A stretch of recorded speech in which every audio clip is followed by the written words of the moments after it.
नमस्कार बच्चों। BA part second के हिंदी साहित्य के प्रथम प्रश्न पत्र में हम केशव दास को पढ़ रहे थे। पहले मैंने इनके द्वारा रचित रामचंद्रिका में जो श्री राम वंदना का पद है उसकी व्याख्या की थी। अब आगे के पदों को देखते हैं जिसमें सूर्योदय वर्णन है। ये कई प्रकार से जो है बहुत महत्वपूर्ण है, क्योंकि लगभग हर कवि ने उगते हुए सूर्य का प्रातःकाल का वर्णन किया है। ये किस भांति जो है अन्य कवियों से भिन्न है। केशव की आचार्यत्व इसमें जो है पूरी तरह, केशव का जो आचार्यत्व है वो इसमें पूरी तरह झलकता है। तो आपको देखना ये है कि इनका जो वर्णन है वो कैसे सबसे अलग हट करके है, पांडित्यपूर्ण है। केशव का जो काव्य है वो कठिन काव्य का प्रेत कहा जाता है, क्योंकि इन्होंने जो संस्कृत की काव्य शास्त्रीय परंपरा थी उसको हिंदी में लेके आए हैं और उसी तरह से लेके आए हैं जिस तरह से संस्कृत के पूरे प्रावधान सहित काव्य शास्त्र आया था। अब हम इस सूर्योदय वर्णन को देखने से पहले मैं आपको बता देता हूं कि मैंने इससे पहले एक पीडीएफ डाली है आपके लिए, जिसमें केशव के बारे में संपूर्ण महत्वपूर्ण जानकारियां मैंने उसमें लिख करके आपको दी है।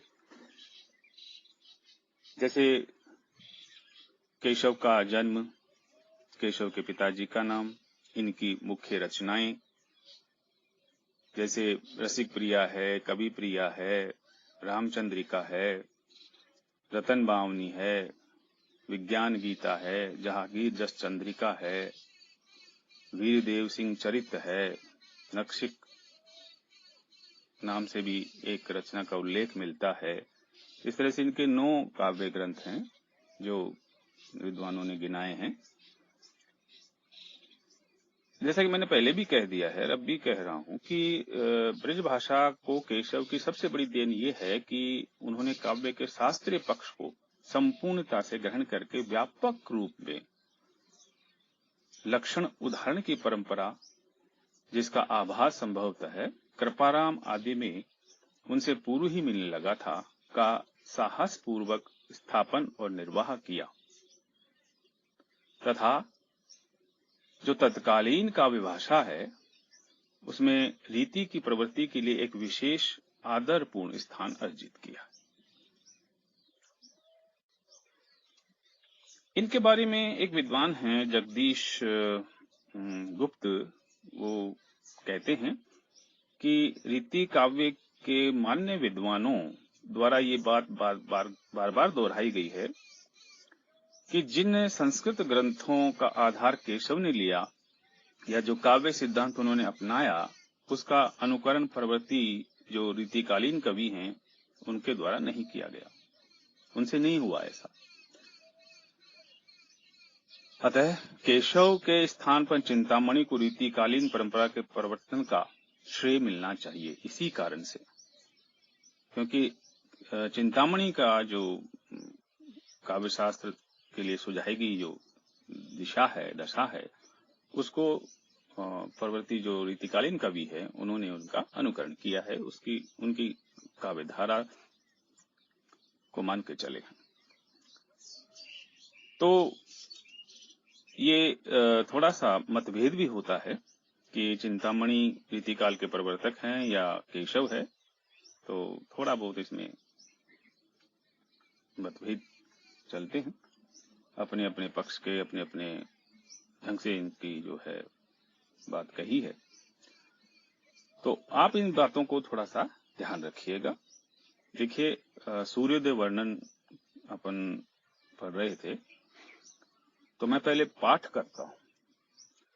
अरुण गात अति प्रातः पद्मिनी प्राणनाथ भय, मानहु केशव दास कोक नद कोक प्रेममय, परिपूर्ण सिंदूर पूरो कैंदो मंगल घट, कैंदो शक्र को छत्र मंड्यो मानिक मयूष पट। के शोणित कलित कपाल ये है, किल कापालिक काल को, यह ललित लाल कैंधो लसत दिग भामिनी के भाल को।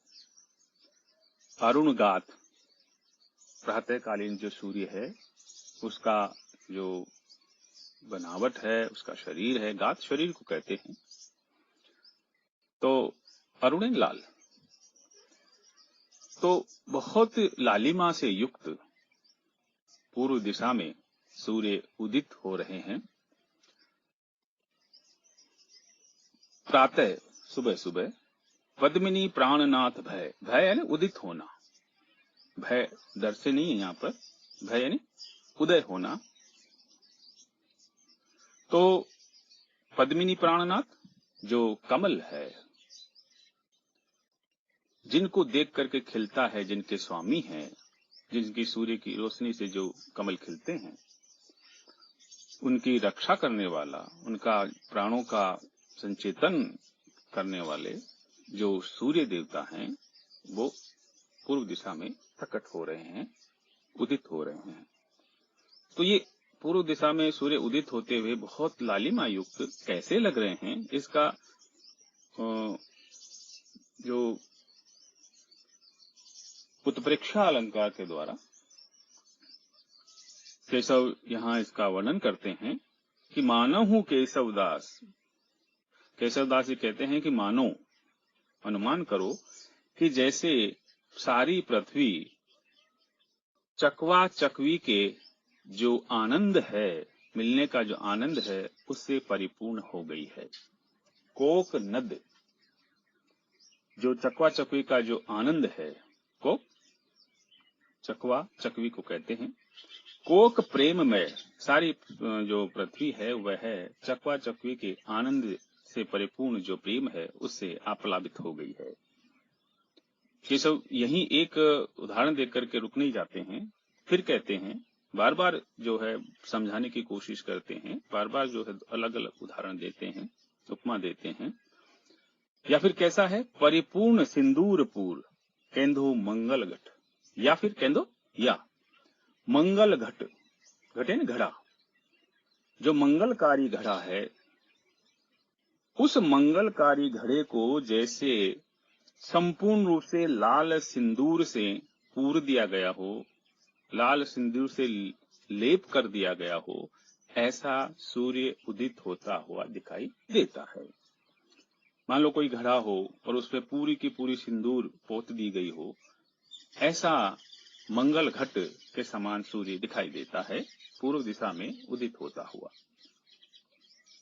या फिर किंधु, या फिर शक्र इंद्र, शक्र इंद्र को छत्र, इंद्र का जो छत्र है, जो जिस सिंहासन पे विराजमान होते हैं उसका जो छत्र है, मंड्यो मानिक मयूष पट, लाल रंग का जो मानिक होता है उससे जैसे संपूर्ण जो छत्र है इंद्र का वो मंड दिया गया हो, और मानिकों से मंडा हुआ जो छत्र है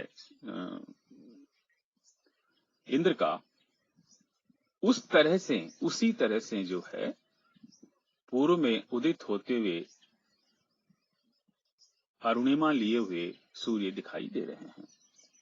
या फिर अब यहां देखिए, यहां केशव की जो है पंडिताई देखिए, आचार्य को देखिए कि जो कोमल जो सूर्य उदित होते हुए कोमल भावनाएं जागृत करता है, वहां किस तरह से जो है वो एक अपने आचार्यता का प्रदर्शन करते हुए एक भय का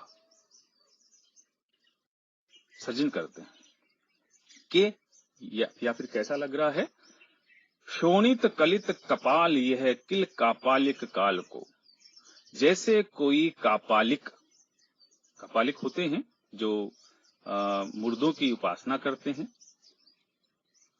और तांत्रिक होते हैं, ये कापालिक तांत्रिक होते हैं जो अनेक विद्याएं जानते हैं, और इन विद्याओं से वो लोगों को चमत्कार दिखाते हैं, प्रभावित करते हैं, तो जैसे कोई कापालिक हो और उस कापालिक ने शोणित यानी खून से भरा हुआ खप्पर, खोपड़ी जैसे हाथ में ले रखा हो, ऐसा सूर्य उदित होता हुआ दिखाई देता है। यह ललित लाल केंदु लसत दिग्भामिनी के भाल को।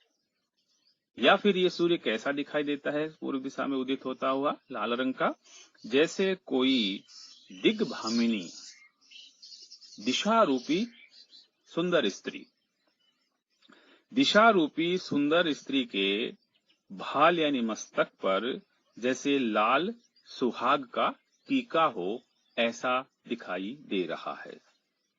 देखिए,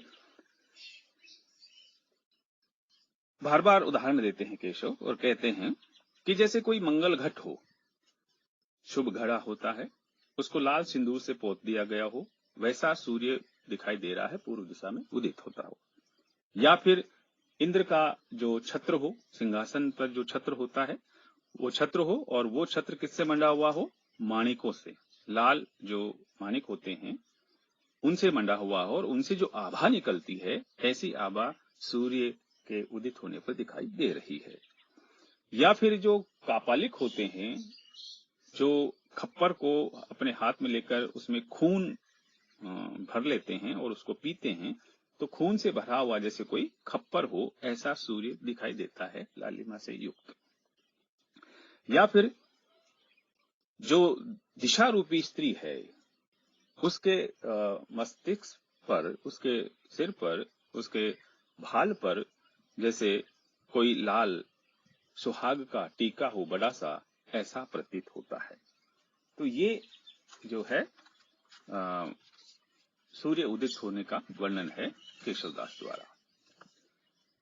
दूसरा पद है, व्योम में मुनि देखे अति लाल श्री मुख साजही, सिंधु में बड़वाग्नि की जनु ज्वाल माल विराजही, पद्मराग्नि की किंधो दिवी धूरी पूरिति सी भई, सूर वाजिन की खुरी अति तीक्ष्णता तिनकी हुई। व्योम यानी आकाश में कोई मुनि सन्यासी हो, अति लाल श्रीमुख साज है, जिसका बहुत श्रीमुख तेज से व्याप्त जो मुख है वह लाल लाल दिखाई दे रहा हो, ऐसा सूर्य पूर्व दिशा में उगता हुआ दिखाई दे रहा है। या फिर सिंधु में, समुद्र में, बड़वाग्नि समुद्र की आग, कि समुद्र में आग लग गई हो, भयंकर जो है आग लगी हुई है, और उसमें ज्वाल माल विराजही, जैसे उनसे लपटें निकल रही हों लाल लाल, और सारा जो परिवेश है वो बिल्कुल उन लपटों से घिरा हुआ दिखाई दे रहा हो, ऐसा सूर्य उगता हुआ दिखाई दे रहा है। पद्म रागिनी की कीधो दीवी धूरी पूरी सी भई। या फिर जैसे जो लाल कमल हैं, उनसे जैसे पूरी की पूरी जो दिशा है वो आच्छादित हो गई हो, ऐसे सूर्य दिखाई दे रहे हैं। सूर वाजिन की खुरी अति तीक्ष्णता तिनकी हुई।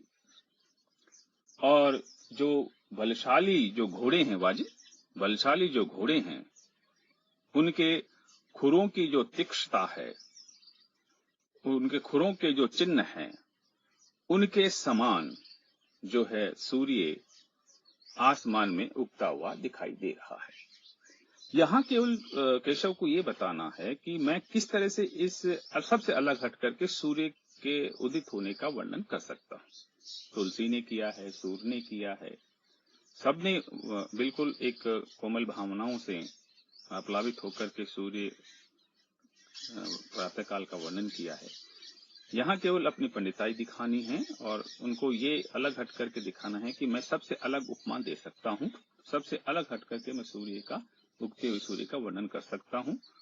तो इसलिए इन्होंने अजब अजब प्रकार की उपमाएं दी हैं। इसीलिए जो है केशव के काव्य को छंदों का अजायब घर कहा गया है। अजीब अजीब प्रकार के छंद आपको इसमें देखने को मिलते हैं। तो इस तरह से केशव का जो काव्य है वो दुरूह ही नहीं है, कई तरह से जो है ये एक उलझा हुआ लगता है और केवल केशव का पांडित्य इसमें दिखाई देता है। इसका जो वर्णन पक्ष है, वर्ण विषय है, वो एक तिरोहित सा हो जाता है और केवल अपनी जो दक्षता है, जो काव्य पर, काव्य शास्त्र पर, उसको जाहिर करने की, उसको अभिव्यक्त करने की एक कोशिश जो है वो दिखाई देती है। धन्यवाद।